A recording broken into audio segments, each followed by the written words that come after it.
Shalom, selamat pagi Bapak Ibu Saudara sekalian yang dikasihi oleh Tuhan Yesus. Senang sekali berjumpa pada saat acara sarapan pada pagi hari ini. Hari ini ya sangat sukacita ya, kita mau sama-sama belajar. Judul pada renungan pada hari ini adalah Kuasa Tuhan Tidak Terbatas.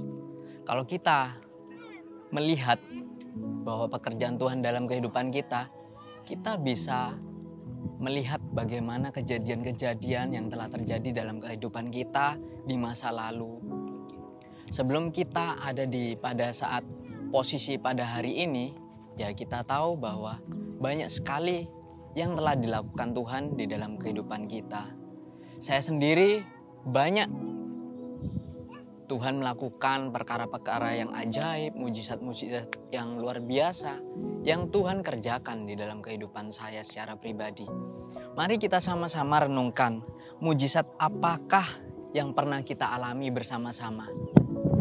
Yuk kita mulai renungkan pada saat pagi hari ini apa yang menjadi kebaikan Tuhan. Bukankah kalau kita zaman sekolah minggu dulu waktu kita datang ke gereja, di sana dikatakan King Kong badannya besar, tapi aneh kakinya pendek. Lebih aneh binatang bebek, lehernya panjang kakinya pendek. Haleluya, Tuhan Maha Kuasa. Haleluya, Tuhan Maha Kuasa. Ya, dari lagu ini kita sama-sama belajar bahwa di lagu ini jelas di liriknya dikatakan bahwa Tuhan itu luar biasa, maha kuasa.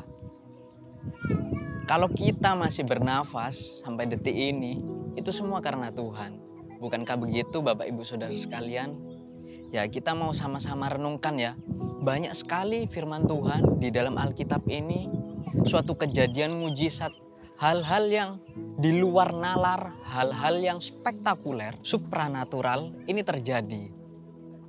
Ya, saya ambil dari Kisah Perjanjian Lama. Di sana dikatakan di dalam 1 Raja-Raja 18 ayat yang ke-39. Di sana dikatakan bahwa ketika seluruh rakyat melihat kejadian itu, sujudlah mereka serta berkata, Tuhan, dialah Allah. Tuhan, dialah Allah. Jadi kejadiannya waktu itu satu-satunya nabi yang benar-benar diurapi dan dipercaya oleh Tuhan pada saat itu hanyalah Nabi Elia. 450 yang lainnya adalah Nabi Baal. Mereka bersepakat untuk saling berhadapan, 450 melawan satu orang. Waktu itu di atas gunung Karmel Bapak Ibu Saudara sekalian. Jadi ya singkat cerita saja, saya cerita yang di bagian dari Nabi Elia ya. Di mana mesbahnya itu hari sudah mulai petang, mesbahnya itu dibangun sebuah parit di sampingnya. Dan kalau kita baca di ayat sebelumnya itu ada apa namanya? Ya kalau istilah sehari-hari timbo ya Bapak Ibu Saudara. Timbo itu ada 4. Dikalikan beberapa kali sampai seluruh korban bakaran yang dipersiapkan itu syaratnya tidak boleh ada api dan khusus yang Nabi Elia ini masih disiram air. Jadi mesbahnya itu penuh dengan air. Bayangkan Bapak Ibu Saudara sekalian. Nah 450 Nabi Baal itu sudah kewalahan. Bayangkan dari pagi hari sampai petang hari Allah mereka, Tuhan mereka itu tidak menurunkan api atas korban persembahan mereka. Tapi di sini yang mau kita belajar di ayat yang ke-39 ketika Nabi Elia berseru kepada Tuhan, maka sekali sambaran api itu datang, Bapak Ibu Saudara sekalian. Di sini betapa luar biasanya Tuhan Allah ini.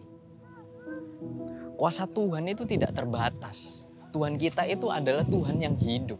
Sekali sambar bahkan parit-parit yang terisi air itu habis dilahap oleh api. Termaksud korban bakaran yang Nabi Elia persembahkan. Singkat cerita, ya ini ayat 39 ini berbunyi, seluruh rakyat ini mengaku dengan mulut lidah bibir mereka. Begitu luar biasanya, begitu dahsyatnya. Ini kejadian di perjanjian lama. Kalau kita tarik benang merahnya di dalam kehidupan kita, sungguh sangat luar biasa ketika kita lahir, ketika kita masih kanak-kanak, anak-anak, remaja, bahkan di usia yang dewasa ini, ya begitu banyak perjalanan yang Tuhan sertai atas kehidupan kita. Bahkan hal-hal yang mustahil itu Tuhan sanggup lakukan dalam kehidupan kita. Saya percaya Bapak Ibu Saudara sekalian, apa yang Anda alami, baik sakit penyakit, kondisi keadaan, Tuhan itu sanggup mengubahkan. Atau sanak saudara yang begitu istilahnya 180 derajat kehidupan yang kita inginkan.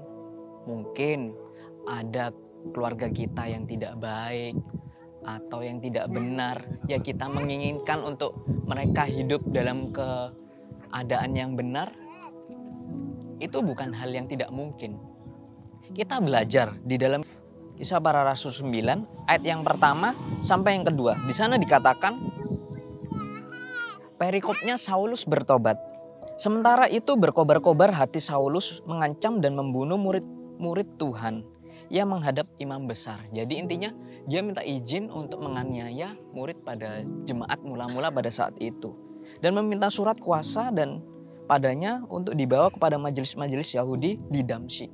Jadi intinya ayat 1 sampai 2 ini, Kisah Para Rasul 9 ayat 1 sampai 2 ini, bagaimana keadaan Saulus yang begitu membenci, bahkan sampai menganiaya dan membunuh jemaat mula-mula pada saat itu. Singkat cerita, ketika perjalanan muncullah di sini bahwa di ayat yang ke-19 sampai ke-20 ketika perjalanan Saulus ke Damsyik, perjalanan itu datanglah Tuhan menghadap kepada Saulus dan akhirnya buta seketika. Dan singkat cerita di ayat yang ke-19, dan setelah ia makan, setelah dipulihkan, pulihlah kekuatannya. Saulus tinggal beberapa hari bersama-sama dengan murid-murid di Damsyik. Ketika itu juga ia memberitakan Yesus di rumah-rumah ibadat dan mengatakan bahwa Yesus adalah anak Allah.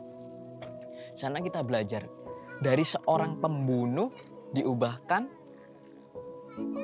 menjadi seseorang yang cinta akan Tuhan. Seperti itu Bapak Ibu Saudara sekalian. Jadi tidak ada suatu hal yang mustahil. Jadi kuasa Tuhan itu tidak terbatas Bapak Ibu Saudara sekalian. Yang sakit disembuhkan, dari keadaan yang terpuruk diubahkan menjadi sukacita, menjadi berhasil keadaannya. Seperti Ayub, begitu Tuhan balikkan 180 derajat. Yang mati dibangkitkan Lazarus, yang sakit disembuhkan juga banyak. Kita baca di Perjanjian Baru ketika Tuhan Yesus menyembuhkan banyak orang sakit di sana. Juga banyak hal-hal yang diubahkan, supranatural terjadi dalam kehidupan yang dikatakan di Alkitab itu terjadi juga dalam kehidupan kita Bapak Ibu Saudara sekalian. Mari kita percaya sebagai umat kepercayaan Tuhan, umat pilihan Tuhan, imamat yang rajani, kita yakini itu. Dan sebagai ayat penutup, saya mau kita sama-sama bacakan bahwa ketika kita percaya kepada Tuhan, inilah janji Tuhan yang diberikan kepada kita. Di dalam Yohanes 14 ayat yang ke-6, kata Yesus kepadanya, murid-muridnya waktu itu, "Akulah jalan dan kebenaran dan hidup. Tidak ada seorang pun yang datang kepada Bapa kalau tidak melalui aku." Sana juga dikatakan bahwa murid-muridnya, tunjukkan Bapa itu seperti apa. Loh, buat apa ada aku? Ini loh aku. Kalau melihat aku, dia akan melihat Bapa. Bapa itu adalah aku. Ya kalau kita baca di dalam pasal ini Yohanes 14, di sana dikatakan dengan jelas, Bapak Ibu Saudara sekalian. Bapak Ibu Saudara sekalian, Anda tidak perlu khawatir dengan kehidupan Bapak Ibu. Percayalah, Tuhan itu maha kuasa. Kuasa Tuhan itu tidak terbatas.